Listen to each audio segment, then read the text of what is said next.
দীর্ঘদিন ধরে ফুটবল ফেডারেশনের সাধারণ সম্পাদকের দায়িত্ব পালন করে আসছিলেন আবু নাঈম সোহাগ। ফিফা থেকে নিষেধাজ্ঞা আসার 24 ঘন্টার মধ্যেই তার রুমের নেম প্লেট তুলে ফেলা হয়েছে। গেল বছর 14 এপ্রিল বাফুফের সাধারণ সম্পাদক আবু নাঈম সোহাগ ফিফা থেকে শাস্তি পাওয়ার পরের দিনই খেলাযোগ প্রশ্ন তুলেছিল বাফুফের বড় কর্তাদের নিয়ে। তারা সত্যি কি কিছুই জানেন না? বারে বারে ধান খেয়ে যাওয়া ঘুঘু এবার ধরা পড়েছে। সাধুর গলায় এবার ঝুলেছে শাস্তির কণ্টক মাল্য। এতদিন কথার ফুলঝুরিতে আর তার আলাপের ঝালমুড়িতে নিজেকে দুধে ধোয়া তুলসী পাতা দাবি করে আসছিলেন সালাম মুর্শিদি। আবু নাঈম সোহাগ হেঁটেছেন একই তরিকায়। তবে এবার ধর্মের কল বাতাসে নড়েছে। ফিফার তদন্তে শাস্তির খড়গ নেমেছে মুর্শিদিদের ঘাড়ে। পাপ যে কাউকে ছেড়ে কথা বলে না তার প্রমাণ মিলেছে। তারা এত কাছে থেকেও আবু নাঈম সোহাগের এই জালিয়াতি, এই অনিয়মগুলো কি তারা ধরতে পারেননি? অর্থ কমিটির প্রধান সালাম মুর্শিদি, তার ওপর তদন্ত চলছিল ফিফার। তিনিও যে ফিফা থেকে শাস্তি পেতে যাচ্ছেন সেই ইঙ্গিতও আগেই দিয়েছিল খেলাযোগ। এবার 52 পৃষ্ঠার চিঠিতে ফিফা জানিয়েছে তাদের ফান্ড থেকে ক্রয় ও পরিশোধে মিথ্যা তথ্য, ত্রুটিপূর্ণ আদেশ ও ভুয়া দলিল পরিবেশনের দায়ে অভিযুক্ত হয়েছেন সালাম মুর্শিদি। ফিফা এথিক্স কমিটির সিদ্ধান্ত ওয়েবসাইটে প্রকাশের আগেই শাস্তি সম্পর্কে জানানো হয়েছিল অভিযুক্তদের। টাকার হিসেবে ধনী মুর্শিদির জরিমানার পরিমাণ হয়তো খুব বেশি নয়, এক ফু দিয়েই হয়তো জরিমানা তিনি পরিশোধ করে দেবেন।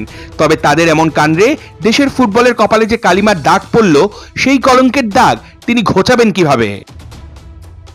ফুটবল ফেডারেশনের সিনিয়র সহসভাপতি সালাম মুর্শিদি সহ বাফুফের 5 কর্মকর্তাকে শাস্তি দিয়েছে আন্তর্জাতিক ফুটবল ফেডারেশন। সেই সঙ্গে 3 কর্মকর্তাকে বিভিন্ন মেয়াদে নিষিদ্ধ করা হয়েছে।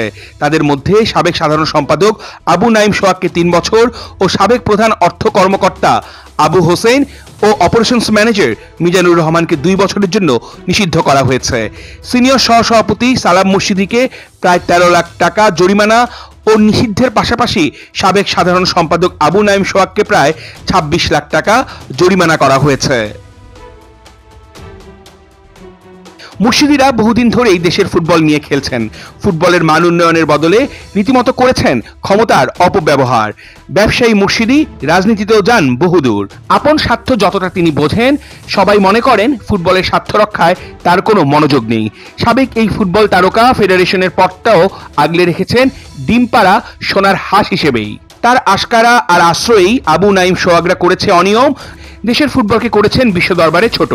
প্রতিবার নির্বাচিত হয়ে কাজী সালাউদ্দিন যে ফুটবল উন্নয়নের বড় বড় ভাষণ দেন, তোলেন গর্জন, তার পুরোটাই জলে যাচ্ছে এমন সাগরের আর সতীর্থদের কারণে। সালাম মুর্শিদিদের কি এবার একটু লজ্জা হবে?